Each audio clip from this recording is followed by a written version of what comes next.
মধ্যে হাতের মধ্যে সুগন্ধিযুক্ত রুমাল থাকবে।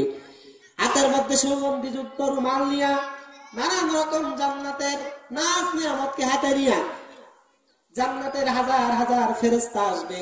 জান্নাতের ওই জান্নাতি মানুষটার রূহটাকে কবজ করার জন্য আল্লাহ রাব্বুল আলামিনের আদেশে আল্লাহ রাব্বুল আলামিনের ফেরেশতা আজরাইল আলাইহিস সালাম তার রূহটাকে কবজ করে নিয়া জান্নাতি মানুষদের রূহটাকে ওই জান্নাতের ফেরেশতাদের হাতে তুলে দেবেন।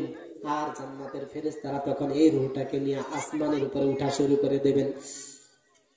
প্রথম আসমানের কাছে যখন চলে যাবে, প্রথম আসমানের কাছে যাওয়ার পরে জান্নাতীদের রূহটাকে যখন প্রথম আসমানের কাছে নিয়ে যাওয়া হবে, জান্নাতের ওই ফেরেশতারা যখন আসমানের গেট খুলতে বলবেন, প্রথম আসমানে যিনি দারোয়ান রয়েছেন তাকে গেট খোলার জন্য আদেশ করবেন। তিনি বলবেন, এই রূহটাকে কার রূহ, এটা কেন নিয়ে এসেছো, কার রূহ নিয়ে এসেছো? জান্নাতি ফেরেশতাগণ বলবেন, এটা হচ্ছে অমুকের পুত্র, অমুকের রূহ। আল্লাহ রাব্বুল আলামিন তার উপর সন্তুষ্ট, তিনিও তার উপর সন্তুষ্ট। যেরকম সুবহানাল্লাহ। জান্নাতের ওই রূহটাকে তখন আসমানের দারোয়ান তখন স্বাগতম জানাবেন, আহলান সাহলান জানাবেন, তাকে উপরে উঠিয়ে দেবেন। আল্লাহ রাব্বুল আলামিন তাকে ইল্লিয়িনে পাঠিয়ে দিবেন তার রূহটাকে। আর যদি মানুষটা কাফের হয়, মুশরিক হয়, জাহান্নামী হয়, তাহলে আল্লাহ রাব্বুল আলামিনের ফেরেশতা হযরত আজরাইল আলাইহিস সালাম হাজার হাজার জাহান্নামের ফেরেশতাদেরকে নিয়ে আসবেন। হাজার হাজার জাহান্নামের ফেরেশতারা নিয়ে আসার পরে আল্লাহ রাব্বুল আলামিনের আদেশে ওই জাহান্নামী মানুষের রূহটাকে কবজ করার জন্য তৈয়ার হয়ে যাবেন। বন্ধুগণ আমার, এবার হযরত আজরাইল আলাইহিস সালাম হাতের মধ্যে তিনি নেবেন কাঁটাযুক্ত ছুরি। এই ছুরিগুলি তার শরীরের মধ্যে ঢুকিয়ে দেবেন। হাজার হাজার ছুরি যেগুলির মধ্যে কাঁটা যুক্ত থাকে, এই ছুরিগুলি তার শরীরের মধ্যে ঢুকিয়ে দিয়ে প্রত্যেকটা রোগে রোগে শিরায় শিরায় এটা সিরিয়ে ছিটিয়ে যাবে। এরপরে হযরতে আজরাইল আলাইহিস সালাম এই জাহান্নামী ব্যক্তির রূহটাকে বের করার জন্য জোরে একটা টান মারবে, যার কারণে ওই জাহান্নামী ব্যক্তির রূহটা বের যখন হবে, তখন তার শরীরের যত রকম আল্লাহ রাব্বুল আলামিন রগ দিয়েছেন, কলিজা ফিসকা থেকে শুরু করে সবকিছু ছিঁড়ে ছারখার হয়ে যাবে। ওই ব্যক্তিটার রূহটা বের হয়ে আসবে, অনেক কষ্ট করে বের হয়ে আসবে। আসার পরে ওই ব্যক্তিটার রূহটাকে হাজার হাজার ফেরেশতা আসবে জাহান্নাম থেকে, প্রত্যেকেই দুর্গন্ধযুক্ত ময়লা ধোকরা যুক্ত কাপড় নিয়ে আসবে। এই ধোকরাগুলি নিয়ে আইসা জাহান্নামীর রূহটাকে, জাহান্নামী ব্যক্তির রূহটাকে পেঁচিয়ে এরপরে দুর্গন্ধযুক্ত অবস্থায় ওই রূহটাকে নিয়ে যাবে প্রথম আসমানের কাছে। প্রথম আসমানের কাছে যাওয়ার সাথে সাথেই গন্ধ ছুটে যাবে। তখন আসমানের দরজা খোলার জন্য পারমিশন চাওয়া হবে। আসমানের ফেরেশতা বলবে, এই রূহটাকে কার রূহ, কেন নিয়ে আসা হয়েছে? আল্লাহ রাব্বুল আলামিনের ওই ফেরেশতাগণ বলবে, অমুকের পুত্র, অমুকের রূহ। তখন ওই ফেরেশতা আসমানের প্রথম আসমানের দারোয়ান বলবে, না না, এই ব্যক্তিটাকে সিজ্জিনের ভিতরে নিক্ষেপ করা হোক, এই ব্যক্তিটাকে উপরে উঠার কোনো পারমিশন নাই। ওই ব্যক্তিটাকে সিজ্জিনে অর্থাৎ মাটির নিচে, জাহান্নামের একবারে নিম্ন স্তরে মাটির নিচে তাকে পাঠিয়ে দেওয়া হবে জাহান্নামের মধ্যে, সেখানে অবস্থান করবে। বন্ধুগণ আমার, আল্লাহ রাব্বুল আলামিন জান্নাতীদেরকে কিভাবে পুরস্কার দিবেন আমি সেটাই বুঝাচ্ছিলাম। জান্নাতী ব্যক্তিরা যখন জান্নাতী ব্যক্তির রূহটাকে আসমানের মধ্যে ইল্লিয়িনের মধ্যে উঠিয়ে নেওয়া হবে, এরপরে আল্লাহ রাব্বুল আলামিন জান্নাতী ব্যক্তির রূহটা ইল্লিয়িনে উঠিয়ে নেওয়া হলো। আর তার রূহটাকে ইল্লিয়িনে উঠিয়ে নেওয়ার পরে তার বডিটাকে ওই জান্নাতী ব্যক্তির বডিটাকে কবরের ভিতরে রাখা হলো। কবরের মধ্যে আল্লাহ রাব্বুল আলামিন জান্নাতের পোশাক পরাইয়া দিয়া ওই ব্যক্তিটাকে শুইয়ে দেবেন। জান্নাতি ব্যক্তিটার যখন কবর হয়ে যাবে, তখন আল্লাহ রাব্বুল আলামিন দুজন ফেরেশতা মুনকার এবং নাকির পাঠিয়ে দেবে। মুনকার নাকির আসিবে, সওয়াল জবাব করিবে, না পারিলে সওয়ালের জবাব শুরু হবে কবরে রাজা। মুনকার নাকির আসিবে, সওয়াল জবাব করিবে, না পারিলে সওয়ালের জবাব। শুরু হবে কবরে রাজা। আমল নামা সেদিন তোমার হবে ঘরের বাতি।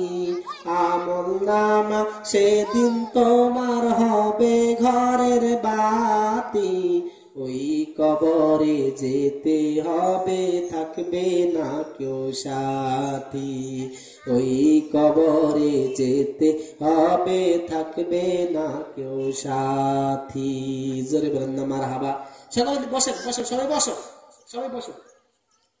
বন্ধুগণ আমার, এরপরে জান্নাতি ব্যক্তিদের রূহ কবজ করার পরে যখন কবরের মধ্যে তাদের সওয়াল জবাব শুরু হয়ে যাবে, ফেরেশতা এসে জিজ্ঞাসা করবেন, মান রব্বুকা, তোমার রব কে? ওই ব্যক্তিটা বলবে, রব্বি আল্লাহ, আমার রব হচ্ছে আল্লাহ। ওয়া মা দীনুকা, তোমার দিন কি, তোমার ধর্ম কি? ওই ব্যক্তিটা বলবে, দীনি আল ইসলাম, আমার দিন হচ্ছে, আমার ধর্ম হচ্ছে ইসলাম। এবং বলবে, আমার নাবিয়ুকা, অথবা বলবে, আমার হাজার রাজুল, এই ব্যক্তিটিকে, তোমার নবীকে, তো এই ব্যক্তিটিকে। আমার নবী আল্লাহর নবী রাহমাতুল্লিল আলামিনকে দেখিয়ে বলা হবে, ওমান হাজার রাজুল, এই ব্যক্তিটাকে। তিনি বলবেন, মুহাম্মাদুর রাসূলুল্লাহ সাল্লাল্লাহু আলাইহি ওয়াসাল্লাম, ইনি হচ্ছেন মুহাম্মাদুর রাসূলুল্লাহ সাল্লাল্লাহু আলাইহি ওয়াসাল্লাম। এরপরে ওই ব্যক্তিটাকে চিরনিদ্রায় শায়িত করিয়ে দেওয়া হবে, জান্নাতের ঘুম পাড়িয়ে দেওয়া হবে, কিয়ামত পর্যন্ত তাকে আর কেউ ডাকবে না। বন্ধুগণ আমার, কিয়ামত অনুষ্ঠিত হয়ে যাবে, সকলেই তখন হাসরের ময়দানে চলে যাবে। হাসরের ময়দান থেকে এবার মিজানের পাল্লায় মাপামাপি সব শেষ হয়ে যাবে। জান্নাতি ব্যক্তিরা, জান্নাতের ফয়সালা হয়ে যাবে। এবার মিজানের কার্যক্রম শেষ হওয়ার পরে পুলসিরাত পার হয়ে যারা জান্নাতে চলে যাবে, এই জান্নাতি ব্যক্তিদেরকে আল্লাহ রাব্বুল আলামিন সবচেয়ে বড় যে নিয়ামতটা দান করবেন, সেই নিয়ামতটা আসলে আমরা জেনে নেই। আল্লাহ রাব্বুল আলামিন বলতেছেন, সব বাধা বিপত্তি পার হইয়া যে ব্যক্তিটা পুলসিরাত পার হয়ে জান্নাতের ভিতরে যাবে, হাজার হাজার lakh crore million billion trillion trillion মানুষ সেদিন জান্নাতে থাকবে। সমস্ত জান্নাতীদেরকে আল্লাহ রাব্বুল আলামিন এত বেশি নিয়ামত দান করবেন, যার কোনো শেষ থাকবে না। আল্লাহ রাব্বুল আলামিন সকলকেই জিজ্ঞাসা করবে, আমি কি আমার নিয়ামত কি তোমাদের কাছে পরিপূর্ণ করে দেই নাই? আমি যা ওয়াদা করেছিলাম তোমাদের কি আমি তা পরিপূর্ণ করে দেই নাই? তারা বলবেন, ইয়েস, জি আল্লাহ, আপনি সবকিছু আমাদেরকে পরিপূর্ণভাবে দান করেছেন। সুবহানাল্লাহ বলেন। একজন ব্যক্তি দাঁড়িয়ে বলবে, রব্বুল আলামিন, না না, আরেকটা নিয়ামত বাকি আছে, আপনারে তো দেখি নাই। সুবহানাল্লাহ বলেন। এজন্য আল্লাহ রাব্বুল আলামিন, তখন আল্লাহ রাব্বুল আলামিন তার 70,000 নূরের পর্দাকে ছিনাইয়া দিয়া আল্লাহ রাব্বুল আলামিন তখন নূরের এক কিঞ্চিত পরিমাণ ঝিলিক শুধু জান্নাতীদের উপরে নিক্ষেপ করবেন। আর জান্নাতীরা মনে করবে, আমরা বুঝি এই আল্লাহকে দেখে ফেলেছি। এই দৃশ্য দেখা জান্নাতীরা হাজার হাজার lakh crore million billion trillion octillion বছর বেহুশ অবস্থায় পড়ে থাকবে, কারো কোনো হুঁশ থাকবে না। সকলেই বেহুশ অবস্থায় পড়ে শুধু আল্লাহ তাআলার দিকে তাকিয়ে থাকবে, এমন ভাবে তাকিয়ে থাকবে যেন তারা এখনো আল্লাহকে দেখতেছেন। কিন্তু আমার আল্লাহ রাব্বুল আলামিন মাত্র কয়েক সেকেন্ডের জন্য এই নূরের ঝিলিক জান্নাতীদের উপরে বর্ষণ করে দিয়েছে। সুবহানাল্লাহ। বন্ধুগণ আমার, এই জন্য তারা lakh crore million billion trillion octillion বছর পার করে দেবে, আল্লাহর দিকে এভাবে তাকিয়ে থাকবে, কিন্তু আল্লাহ সেখানে আর দেখা দেয় না। আমার ভাইরা, এইভাবে জান্নাতীরা জান্নাতে আল্লাহকে দেখবেন, আর আল্লাহ রাব্বুল আলামিন জান্নাতীদের সম্পূর্ণ নিয়ামতগুলি পরিপূর্ণ করে দেবেন। এই কথাটাই আল্লাহ রাব্বুল আলামিন কুরআনুল কারীমের মধ্যে জানাচ্ছেন, উজুহু ইয়াওমাইযিন নাদিরাতু ইলা রাব্বিহা নাযিরা। সেদিন কিছু সংখ্যক মুখাবয়ব উজ্জ্বল উদ্ভাসিত হবে এবং নিজেদের প্রভুর প্রতি তাকাতেই থাকবে। জোরে জোরে বলুন আল্লাহু আকবার। বন্ধুগণ আমার, আল্লাহর নবী রাহমাতুল্লিল আলামিন বলতেছেন হাদিসে কুদসি, আল্লাহ রাব্বুল আলামিন বলেছেন, ইন্নাল্লাহা আযজা ওয়া জাল্লা ইয়াকুলু লি আহলিল জান্নাহ ইয়া আহলাল জান্নাতি ফায়াকুলুনা লাব্বাইকা রাব্বানা ওয়া সা'দাইকা ওয়াল খায়র ফি ইয়াদাইকা ফায়াকুলু হাল রাদিতুম হাল রাদিতুম। আল্লাহ রাব্বুল আলামিন এটা বলেছেন, মহান ও পরাক্রমশালী আল্লাহ জান্নাতবাসীদেরকে বলবেন, হে জান্নাতবাসীগণ, তারা বলবে, হে আমাদের প্রভু আল্লাহ, আমার উপস্থিতি সমস্ত কল্যাণ আপনার হাতে, কি আদেশ বলুন। আল্লাহ তাদেরকে জিজ্ঞেস করবেন, তোমরা কি তোমাদের আমল বা কাজের প্রতিদান পেয়ে সন্তুষ্ট? তোমরা কি তোমাদের আমল বা কাজের প্রতিদান পেয়ে সন্তুষ্ট হয়েছে নাকি? তারা জান্নাতীগণ জবাবে বলে দেবে, হে আমাদের রব আল্লাহ, আপনি আমাদেরকে এমন সব নিয়ামত দিয়েছেন যা অন্য কাউকে দেননি, অতএব আমরা সন্তুষ্ট হব না কেন? তখন আল্লাহ তাআলা বলবেন, আমি কি তোমাদেরকে এর চেয়ে অধিক কিছু উত্তম উন্নত জিনিস দান করব না? আল্লাহ রাব্বুল আলামিন যখন এই কথা বলবেন, তারা বলবে, যারা জান্নাতি হব আমরা তখন বলবো, এর চেয়ে অধিক উত্তম বস্তু আর কি হতে পারে? তখন আল্লাহ রাব্বুল আলামিন বলবেন, আমি চিরকাল তোমাদের উপর সন্তুষ্ট থাকব, কোনদিন আর অসন্তুষ্ট হব না। সুবহানাল্লাহ বলেন। আল্লাহ রাব্বুল আলামিন জান্নাতীদের উপর চিরকাল সন্তুষ্ট থাকবেন, তার মানে হচ্ছে জান্নাতে যারা যাবে তাদের উপর আল্লাহ রাব্বুল আলামিন চিরকাল সন্তুষ্টই থেকে যাবেন, তাদের উপর আর কোনোদিন অসন্তুষ্ট হবে না, আর তাদেরকে কোনোদিন জাহান্নামেও দেবে না। তারা চিরকাল সেই অনন্তকাল ব্যাপী ওই জান্নাতের মধ্যে অবস্থান করবে। সুবহানাল্লাহ বলেন। বন্ধুগণ আমার, আল্লাহ রাব্বুল আলামিন জান্নাতবাসীদের চিত্র বিনোদন মিলনায়তনে থাকবেন। আল্লাহ রাব্বুল আলামিন বলতেছেন, রাসূলুল্লাহ সাল্লাল্লাহু আলাইহি সাল্লাম বলতেছেন, জান্নাতে একটি বাজার রয়েছে, সেখানে ক্রয় বিক্রয় নেই, বরং সেখানে নারী পুরুষদের আকৃতি সমূহ থাকবে। সুতরাং যখন কেউ কোনো আকৃতিকে পছন্দ করবে, তখন সে সেই আকৃতিতে প্রবেশ করবে, অর্থাৎ সেই আকৃতিতেই রূপান্তরিত হতে পারবে। সুবহানাল্লাহ বলেন। জান্নাতে হাজারো রকমের আকৃতি থাকবে। অনেক সময় দেখা যাবে ময়ূর পাখির আকৃতি, ওই মানুষটা চিন্তা করবে আমি ময়ূর পাখি হয়ে যাব, আর আল্লাহ রাব্বুল আলামিন ওই ময়ূর পাখির আকৃতি তাকে দান করে দেবেন। ওই মানুষটা ময়ূর পাখির আকৃতিতে জান্নাতের মধ্যে অবস্থান করবে, যতদিন ইচ্ছা ততদিন সেখানে ময়ূর পাখির আকৃতিতে জান্নাতে থেকে যাবে। আবার ময়ূর পাখির আকৃতি যখন ভালো লাগবে না, তখন চিন্তা করবে, না ময়ূর পাখি না, এখন আমি শালিক পাখি হব, এখন আমি চড়ুই পাখি হব, এখন আমি দোয়েল পাখি হব, কোয়েল পাখি হব, এখন আমি এটা হব সেটা হব, এখন আমি হাতি হব, ঘোড়া হব।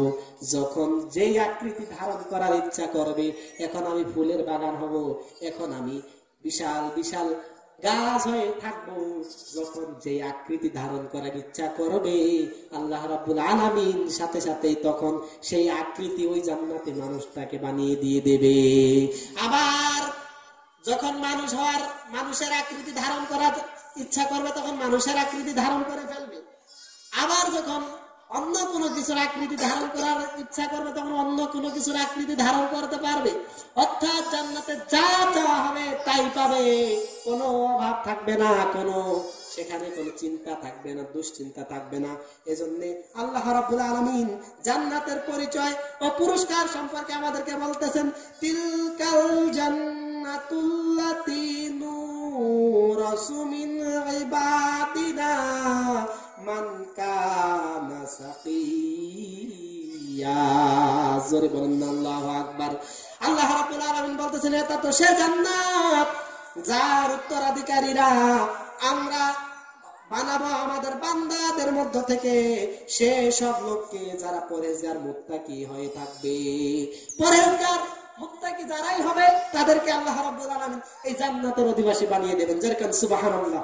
বন্ধুগণ আমার, অতএব পরেজগার মুত্তাকি আমাদেরকে হওয়া লাগবে। আর পরেজগার মুত্তাকি হতে পারলে আল্লাহ রাব্বুল আলামিন জান্নাতের উচ্চ মাকাম আমাদেরকে দান করে দেবেন। জান্নাত আমার একটা জায়গা, যেই জায়গার মধ্যে কোনো চিন্তা নাই, টেনশন নাই, অল টাইম শুধু রিল্যাক্স, শান্তি আর শান্তি। সম্মানিত ভাইয়ারা আমার, এই জান্নাতে যাইতে যদি আপনি চান তাহলে আমাদেরকে বেশি বেশি করে আল্লাহ রাব্বুল আলামিনের আমল করা লাগবে, বেশি বেশি করে তার কোরআনুল কারীম তেলাওয়াত করা লাগবে।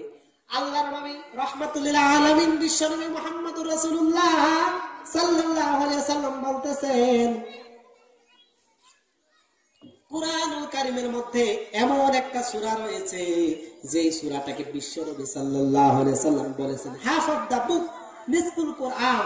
একবার পড়লে 15 পারার সওয়াব, দুইবার পড়লে 30 পারার সওয়াব। সুবহানাল্লাহ বলেন।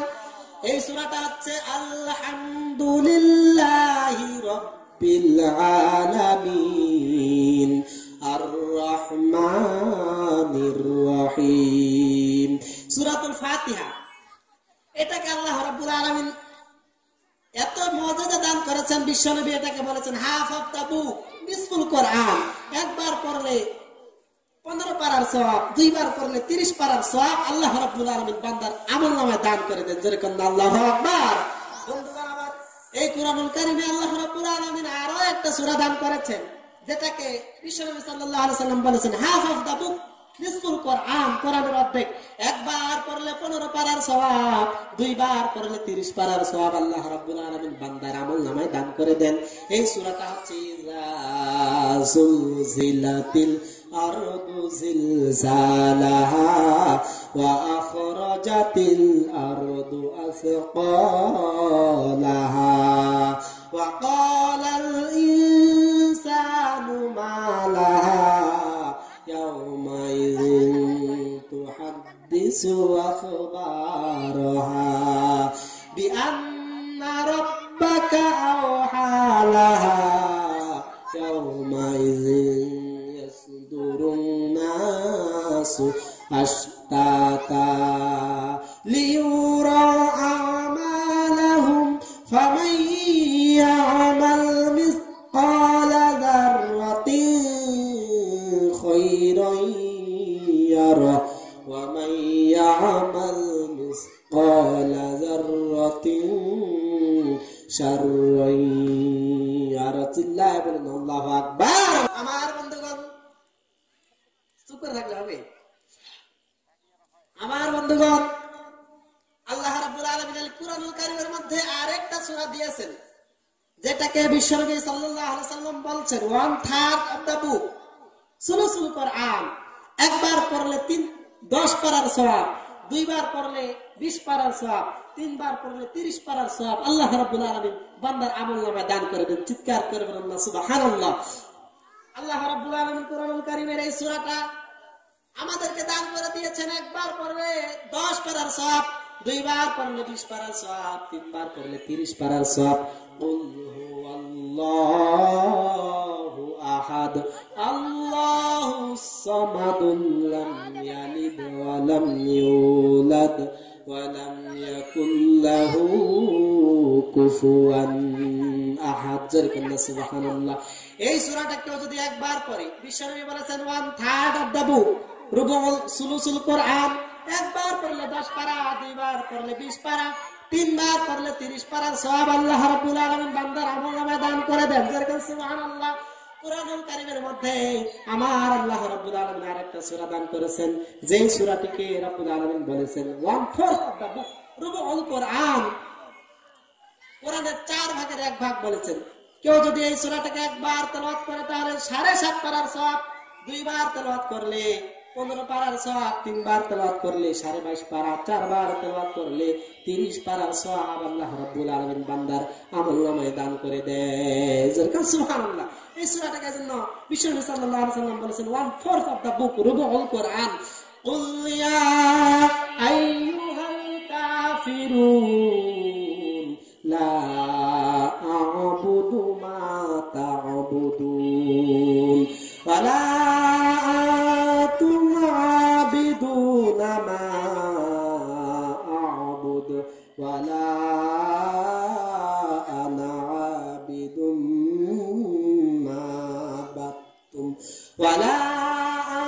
আনতুম আবিদুনা মা আ'বুদ লাকুম দীনুকুম ওয়ালিয়া দীন।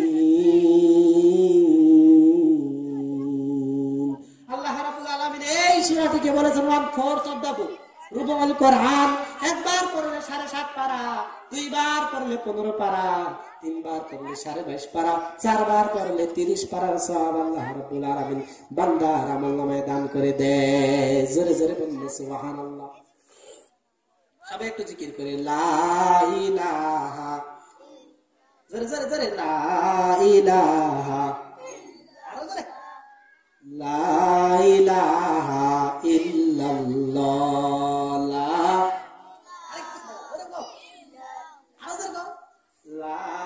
ইলাহা,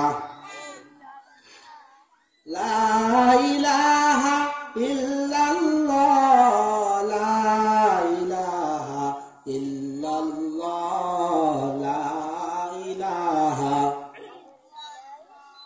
আল্লাহ আদম হাওয়া বানাইয়া হায় হায় দুনিয়াতে পাঠাইয়া 300 বছর পরে দোয়া কবুল, 300 বছর পরে দোয়া কবুল আমার নবীর ওসিলা, লা ইলাহা ইল্লাল্লাহ, লা ইলাহা,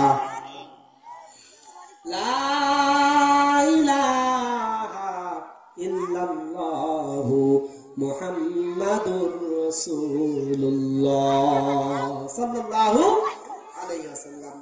নারায়ে তাকবীর, জোরে জোরে নারায়ে তাকবীর, নারায়ে তাকবীর। সম্মানিত এলাকাবাসী, আমাদের আর অল্প কিছুক্ষণের মধ্যেই আমরা ইনশাআল্লাহ আখিরি মোনাজাত পরিচালনা করতে যাচ্ছি। আপনারা যারা আমাদের মাঝে উপস্থিত রয়েছেন, আজকের মাহফিলের মাথার তাজ, আজকের মাহফিলের মুকুট জনাব হযরত মাওলানা শাহ সুফি সৈয়দ আশরাফুল হক নুরি মুর্শিদাবাদী হুজুর, আপনারা যারা এখনো এদিক সেদিক ঘুরেফেরা করতেছেন, আর কোনো সময় নষ্ট না করে খুব তাড়াতাড়ি প্যান্ডেলের সামনে চলে আসেন। ইনশাআল্লাহ অল্প কিছুক্ষণের মধ্যে আমাদের আখিরি মোনাজাত অনুষ্ঠিত হয়ে যাবে। বন্ধুগণ আমার, আল্লাহ রাব্বুল আলামিন আমার নবী, আপনার নবী রাহমাতুল লিল আলামিনকে এত বেশি মুজিজা দান করেছেন, তিনি এভাবে আমাদেরকে জান্নাতে যাওয়া সহজ করে, সহজ পদ্ধতিগুলি আমাদেরকে বাতিয়ে দিয়েছেন। আপনি যদি আল্লাহর নবী রাহমাতুল লিল আলামিনের মুজিজা সম্পর্কে জানতে চান, তার মুজিজাগুলি দেখতে চান, অবাক হয়ে যাবেন। আল্লাহর নবী রাহমাতুল লিল আলামিনের 3500-এরও বেশি মুজিজা প্রকাশ্য রয়েছে, যেরকম সুবহানাল্লাহ। বন্ধুগণ আমার, আল্লাহর নবী রাহমাতুল লিল আলামিন এমন একজন পয়গম্বর ছিলেন, যিনার মুখের থুতু মুবারক এত বেশি বরকতপূর্ণ ছিল, তিনি যদি মুখের থুতু মুবারক কোন জায়গায় লাগায় দিতেন, আল্লাহ রাব্বুল আলামিন ওই থুতু মুবারকের ওসিলায় যেই সমস্যা ছিল ওই সমস্যা সমাধান করে দিতেন। সুবহানাল্লাহ। বন্ধুগণ আমার, খন্দকের যুদ্ধ, বিশাল যুদ্ধ, পরীক্ষা করণ করা হচ্ছে কাফেরেরা যাতে মক্কা নগরীর মধ্যে আক্রমণ চালাতে না পারে, মুসলমানদের ক্ষতি সাধন করতে না পারে, এজন্য পরীক্ষা খনন করা হচ্ছে। পরীক্ষা খনন করতে করতে আমার নবী, আপনার নবী রাহমাতুল লিল আলামিন ক্ষুধার্ত, অনেক ক্ষুধার্ত হয়ে আছেন, পেটের মধ্যে 3টা পাথর বাঁধা, তিনি অনেক ক্ষুধার্ত অবস্থায় রয়েছেন। সাহাবীরাও ক্ষুধার্ত রয়েছেন। একজন সাহাবী বুঝতে পারলেন, হযরত জাবের রাদিয়াল্লাহু তাআলা আনহু বাসা কাছেই ছিল, তিনি বুঝতে পারলেন রাহমাতুল লিল আলামিন অনেক ক্ষুধার্ত রয়েছেন। এই অবস্থায় তিনি চলে গেলেন বাসায়। বাসায় গিয়ে স্ত্রীরে বললেন, স্ত্রী রে, আমার নবী রাহমাতুল লিল আলামিন 3 দিন যাবত না খায় রয়েছে, পেটের ভিতরে 3টা পাথর বাঁধা, এই অবস্থায় কাজ করতেও খারাপ লাগে, আমাদেরকেও খারাপ লাগে, ঘরের ভিতরে কি কোনো খাবার আছে না নাই? জাবের রাদিয়াল্লাহু তাআলা আনহুর স্ত্রী বলতেছেন, স্বামী গো, ঘরের ভিতরে মাত্র একটা ছোট ছাগির বাচ্চা আর অল্প কিছু আটা ছাড়া আর কিছুই নাই। এবার হযরত জাবের রাদিয়াল্লাহু তাআলা বললেন, ঠিক আছে, আমি আমার নবী রাহমাতুল লিল আলামিনকে দাওয়াত দিয়ে আসি, তিনি আমাদের এই দাওয়াতটা গ্রহণ করে নেন। হযরত জাবের রাদিয়াল্লাহু তাআলা চলে গেলেন। স্ত্রীর সাথে কথা বলার পরে রাসূলুল্লাহ সাল্লাল্লাহু আলাইহি সাল্লামকে দাওয়াত দিতে তিনি বললেন, রাসূলুল্লাহ সাল্লাল্লাহু আলাইহি সাল্লামকে বললেন, ইয়া রাসূলুল্লাহ, ইয়া হাবিবাল্লাহ, আমার আর সহ্য হচ্ছে না, আপনার পেটের মধ্যে তিনটা পাথর বাঁধা রয়েছে। ইয়া রাসূলুল্লাহ, ইয়া হাবিবাল্লাহ, আমার বাসায় আপনাকে দাওয়াত করলাম, আমি স্ত্রীর সাথে কথা বলে এসেছি, আমার বাসায় একটা ছাগলের বাচ্চা আর অল্প কিছু আটা রয়েছে, 2-3 কেজির মতো আটা রয়েছে। ইয়া রাসূলুল্লাহ, ইয়া হাবিবাল্লাহ, এই একটা ছাগলের বাচ্চা আর এই 2 কেজি আটা, এই আটাগুলির জন্য যতগুলি মানুষের প্রয়োজন, এগুলি খাওয়ার জন্য ততজন সাহাবীকে নিয়ে আপনি আমার বাসায় দাওয়াত গ্রহণ করেন। আল্লাহর নবী রাহমাতুল লিল আলামিন দাওয়াত পাইলেন। দাওয়াতটা হচ্ছে, আর সেই জায়গায় 1000 সাহাবী পরীক্ষা খনন করতেছেন। সাহাবীর সংখ্যা হচ্ছে 1000, আর ছাগলের বাচ্চা হচ্ছে একটা, মাত্র 2 কেজি আটা। এই অবস্থা আল্লাহর নবী রাহমাতুল লিল আলামিন পরীক্ষা খনন করতেছেন। দাওয়াত যখন পেলেন, দাওয়াত যখন হযরত জাবের রাদিয়াল্লাহু তাআলা আল্লাহর নবীকে দিলেন, আল্লাহর নবী এবার জাবের রাদিয়াল্লাহু তাআলা এর দাওয়াত পেয়ে গোটা পরীক্ষা খননবাসীদেরকে উদ্দেশ্য করে বলতেছে, ও আমার সাহাবীরা রে, শোনো শোনো, জাবের তোমাদের সকলকে তার বাসায় দাওয়াত দিয়েছে। সুবহানাল্লাহ। হযরত জাবের রাদিয়াল্লাহু তাআলা অবাক হয়ে গেলেন, ইয়া রাসূলুল্লাহ, ইয়া হাবিবাল্লাহ, একটা মাত্র ছাগলের বাচ্চা 2 কেজি মাংস হবে, আর আপনি 2 কেজি আটা হবে, এই 2 কেজি আটা আর 2-3 কেজি ছাগলের মাংস দিয়া আপনি 1000 মানুষদেরকে কিভাবে দাওয়াত দিচ্ছেন, আমি কিভাবে এটা সামলাইতে পারবো? রাসূলুল্লাহ সাল্লাল্লাহু আলাইহি সাল্লাম হযরত জাবের রাদিয়াল্লাহু তাআলা কে বললেন, জাবের রে, ঠিক আছে, চিন্তা করো না, তুমি বাসায় চলে যাও। বাসায় চলে যাওয়ার পরে ছাগলটাকে সুন্দরভাবে রেডি করো, রেডি করে রান্না শুরু করে দাও, কিন্তু খবরদার, রান্না করবা ঠিকই, রান্নার ঢাকনা উঠাবা না, সেখান থেকে কোনো তরকারি তুমি উঠাবা না। সুবহানাল্লাহ বলেন। আর যে রুটির খামির তৈরি করো, কিন্তু রুটি বানানো শুরু করবা না। এবার জাবের রাদিয়াল্লাহু তাআলা বাসায় চলে গেলেন। যাওয়ার পরে তিনি তাই করলেন, মাংস তরকারি রান্না করা শুরু করে দিয়েছেন, রুটির খামির তৈরি হয়ে আছে। মুহাম্মদুর রাসূলুল্লাহ সাল্লাল্লাহু আলাইহি সাল্লাম 1000 সাহাবীকে নিয়ে চলে গেলেন জাবের রাদিয়াল্লাহু তাআলার বাসায়। 1000 সাহাবীকে মাত্র একটা ছাগলের বাচ্চা আর 2 কেজি আটার দাওয়াত খাওয়াবে। এখন বলেন তো, সকলকে যদি অল্প করে দেয় তাও কি হবে কারো? 1000 মানুষ, মনে করেন একটা ছাগলের বাচ্চার 3 কেজি মাংস হবে, আর 2 কেজি আটা থেকে 20টা রুটি হবে, মানুষ খাবে কয়জন? 1000 জন। আল্লাহু আকবার বলবেন না? বন্ধুগণ আমার, এবার যখন তিনি চলে গেলেন, যাওয়ার পরে আল্লাহর নবী রাহমাতুল লিল আলামিন হযরত জাবের রাদিয়াল্লাহু তাআলা আনহুর ঘরের মধ্যে যাইয়া আল্লাহর নবী রাহমাতুল লিল আলামিনের মুখের থুতু মুবারক ওই ময়দার মধ্যে লাগিয়ে দিয়েছেন, ময়দার খামিরের মধ্যে। সুবহানাল্লাহ বলেন। বন্ধুগণ আমার, আল্লাহ রাব্বুল আলামিনের হাবিব মুহাম্মদুর রাসূলুল্লাহ সাল্লাল্লাহু আলাইহি সাল্লাম এবার তার মুখের লালা মুবারক ওই খামিরের মধ্যে লাগিয়ে দিলেন, আর মাংসের কড়াইয়ের মধ্যে দিলেন। দেওয়ার পরে বললেন, কয়েকজন সাহাবীকে বললেন, রুটি তৈরি করো এই খামির থেকে। রুটি তৈরি করা শুরু করে দিল, আর মাংস দেওয়া শুরু করে দিল। এদিকে কিছু সাহাবী রুটি বানাচ্ছে আর রুটি শেখানো হচ্ছে। আল্লাহর হাবিব মুহাম্মদ সাল্লাল্লাহু আলাইহি সাল্লামের ওই বরকত মুবারক তুতুর সিলা করিয়া সেখানে প্রত্যেকটা সাহাবী পেট পুরে, মাত্র 2 কেজি আটা থেকে পেট পুরে সকলেই রুটি খাইলো, মাংস খাইলো। 1000 সাহাবী 2 কেজি আটা থেকে আর মাত্র ছোট্ট একটা ছাগলের বাচ্চা থেকে 1000 সাহাবী পেট পুরে মাংস খাইলো, রুটি খাইলো, সকলের পেট একবারে ভর্তি কইরা। খাওয়ার পরেও আল্লাহর নবী রাহমাতুল লিল আলামিন ঢাকনা উঠালেন। ঢাকনা উঠিয়ে দেখে যতটুকু খমির আছে ততটুকু খমির, আর যতটুকু ছাগলের মাংস ছিল ততটুকু ছাগলের মাংস, একটুকু মাংস আর একটুকু ওই খমিরও কমে নাই। সুবহানাল্লাহ বলেন। এইটা হচ্ছে আল্লাহর নবীর মুজিজা। আল্লাহ রাব্বুল আলামিন সব জায়গায় শুধু রহমত রহমত দিয়ে আল্লাহ রাব্বুল আলামিন আমার নবী, আপনার নবী, বিশ্ব নবী রাহমাতুল্লিল আলামিনকে ভরপুর করে রেখেছেন। সুবহানাল্লাহ। বন্ধুগণ আমার নবী রাহমাতুল্লিল আলামিন কত বড় রহমত গোটা মানব জাতির জন্য। রহমত হিসেবে আল্লাহ পাক রব্বুল আলামিন আমাদের মাঝে প্রেরণ করেছেন। এজন্য আল্লাহ রাব্বুল আলামিন বলতেছেন, ওয়া মা আরসালনাকা ইল্লা রাহমাতাল লিল আলামিন। যেরকম সুবহানাল্লাহ। রহমতে আলম তুমি, নূরে মুজাসসাম, সাহাবীরা আতর বানায় ওই নবীজির ঘাম, সাহাবীরা আতর বানায় ওই নবীজির ঘাম। রহমতে আলম তুমি,